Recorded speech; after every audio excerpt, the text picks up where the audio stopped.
Secretary of Interior and Local Government John Vic Remulla naman naniniwalang wala ng pagkakamali ang mga kapulisan at mga local officials sa pagpapatupad ng katahimikan sa bawat lugar. May balita dyan si Bombo Juvino Galang.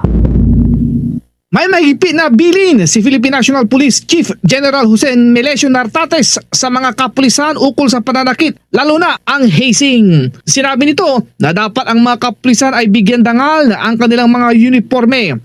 Iginiit ng opisyal na mahalaga na matapos na kalakaran ng hazing sa mga kadete kung saan may ilang nauuwi pa sa pagkasawi. Underclassmen that you left behind at the Philippine National Police Academy, meron nangyari.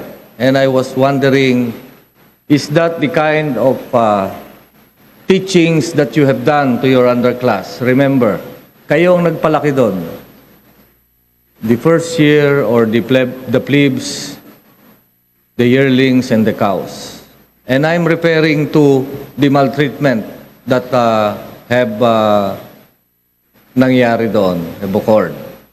Magunitang mahigit 20 kadete ang nagtamo ng sugat sa kanilang mga katawan matapos nabuhusan ng muriatic acid ng kanilang mga kasamahan.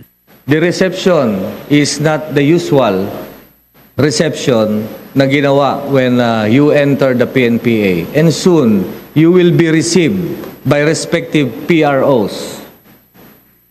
And I expect the different PROs, the unit, na walang mga reception na unorthodox.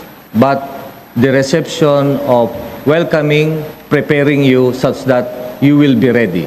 Ito si Bombo Juvino Galang and this is Bombo Radio Philippines, the #1 and most trusted source of news and information. Basta Radio Bombo! For the most trusted source of news and information, visit our website at www.bomboradio.com. Follow us on Bombo Radio mobile app, Facebook, YouTube, TikTok, and X, formerly Twitter. Like, share, and stay connected. Anytime, anywhere.